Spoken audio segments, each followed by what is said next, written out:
Coffee? Coffee.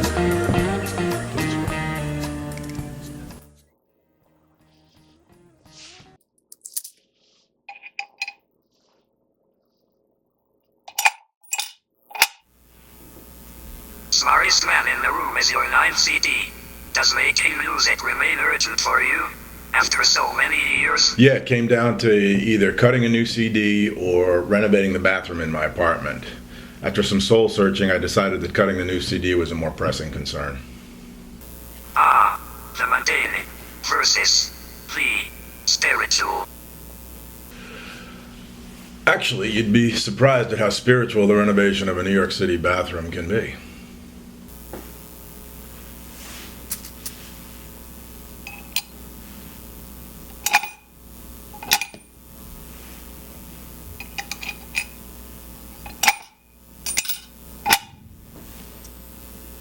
You've obtained degrees from several universities. Sometimes, maybe, you actually are the smartest man in the room. I doubt any of the people who know me would actually say such a thing. In fact, they'd probably say the exact opposite. But I do like putting on airs. That's all part of being in show business. In point of fact, what is your education level? Yeah, interviewers seem fascinated by that question. Usually it's because they have a bit of formal education themselves, and there's that desire to bond with a kindred, underpaid outcast from the academy.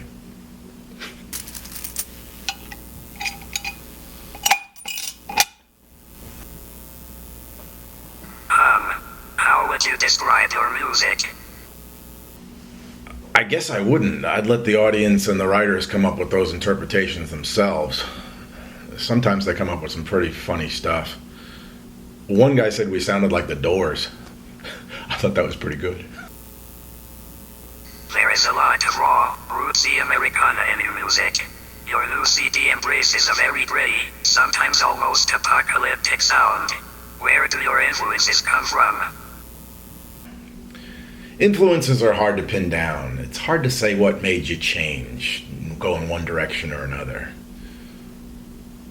I always liked Gregory Peck and Moby Dick. You know, take down those rags, Mr. Starbuck. Hoist new canvas. That sort of thing. What about music? Where do you find your inspiration? I must know. I've always liked anything that sounded sincere, that radiated real inspiration. Soul-based music. A couple weeks ago, I turned on an LP I hadn't heard in years, like 20 years, B.B. King's live at Cook County Jail. And I was really amazed by how I was completely taken by the performance again. It was as if I was hearing it all new, and yet it wasn't all new. I had memorized all that stuff when I was a kid.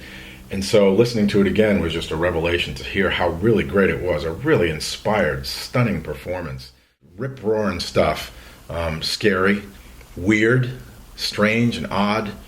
I'm not sure most people would get it. I'm not sure I'd even recommend it to anyone. But just, wow.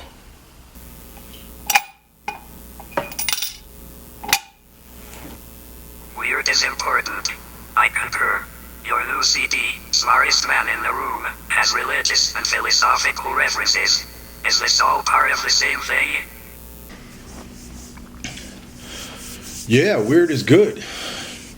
And in America, religion is way weird. I wouldn't want to argue with people about their beliefs, so... James Joyce said something like, "The Bible is a book like Ulysses that no good Catholic should ever read."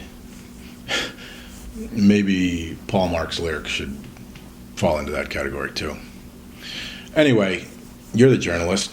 You hunt down the quote. Are there any types of music you do not like?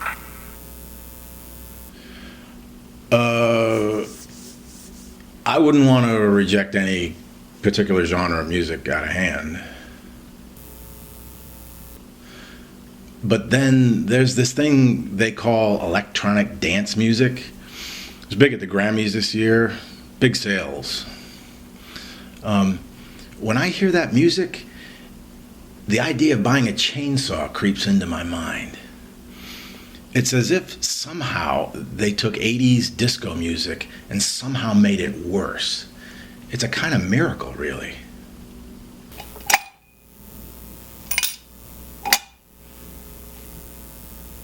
Was education encouraged in your house when you were growing up?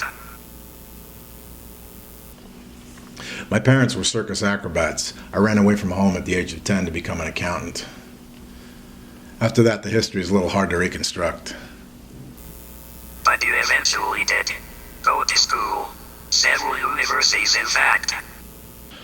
Yeah, electrical engineering, computer science, English, then grad school in English, a few years of that.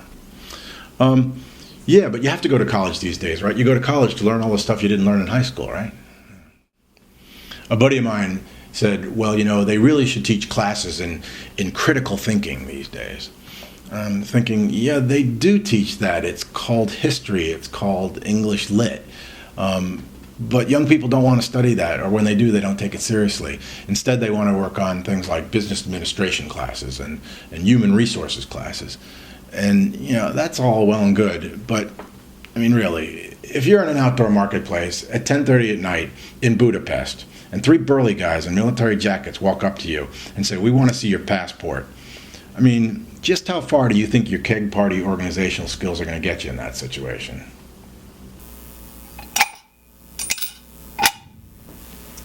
You recently won a gold medal for art direction from the Society of Illustrators for the packaging of Mirage Cartography, your solo roots guitar CD. You take great interest in the graphics for your releases, don't you?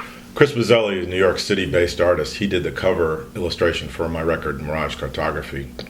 Visuals can have such a great impact on the music, the experience of listening to the music. Ever since I was a kid buying music, the album covers, this 45 covers, they were all really important to me. I remember them vividly, and they really informed the music. So it's hard for me to imagine making music that doesn't have that element to it. The artwork doesn't just complement the music, it actually helps to define it and add clarity to it. It helps you to understand or connect with the spirit of the characters who made the music. The effect of the artwork on the music is greater than the sum of the parts. Yet these days many listeners never even see the artwork. What will so much music being downloaded? Yeah, that's true. But there's already a whole truckload of information going right over the heads of most listeners. Most listeners aren't even listening to the lyrics.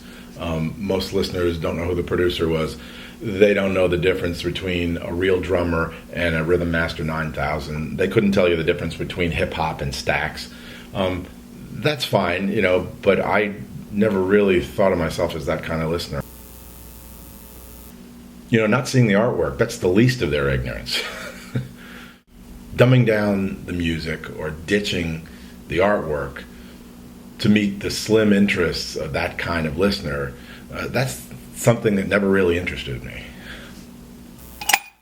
The artwork and the music on Smartest Man is provocative to say the least, and political. Do you agree? Well, yeah, we're living in provocative times. The political dialogue that goes on in the paper every day, it's remarkably childish, contentious, and base.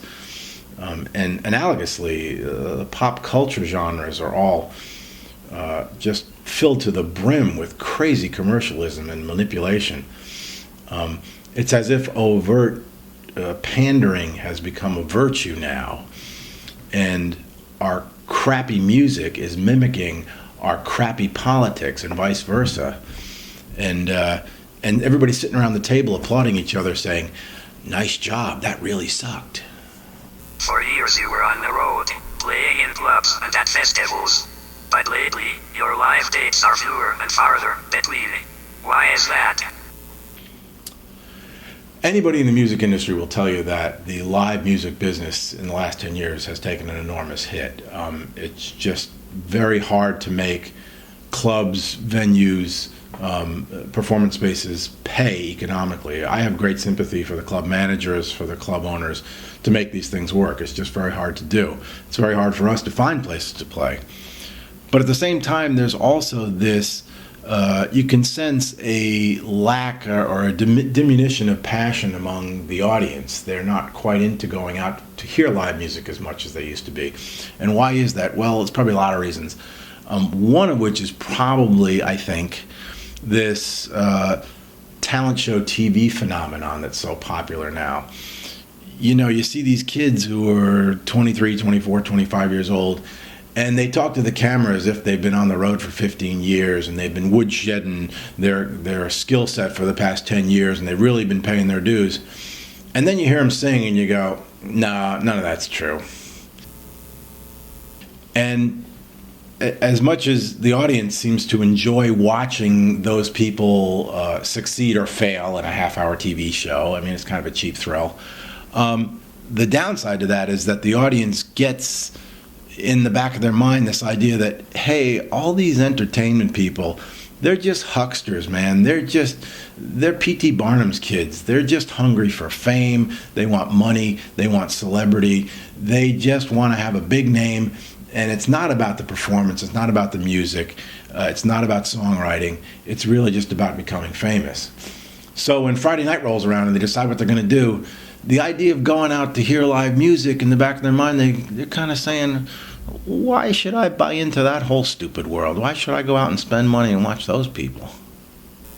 Do you get out to hear live music much these days? Yeah, I'm lucky. I live in Manhattan. I've got 2 jazz clubs within walking distance, and any night of the week I can go out and hear stuff. Old pros and young guns, you know, like from Juilliard and Manhattan School of Music. You never know what you're going to hear.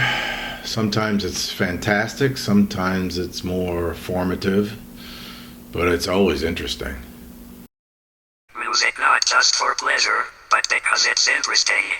Is that it?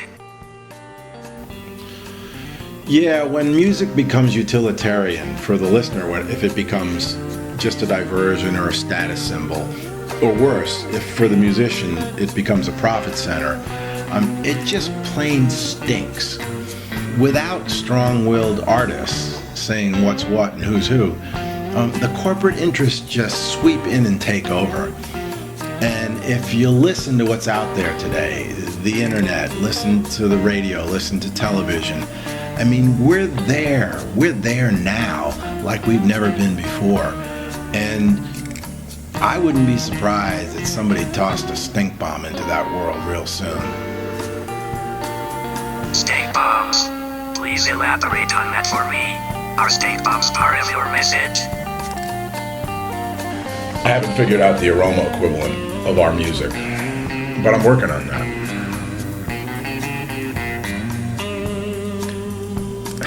I do remember the aroma of the fresh earth being dug up in front of our house by the workmen who were laying in the sewers.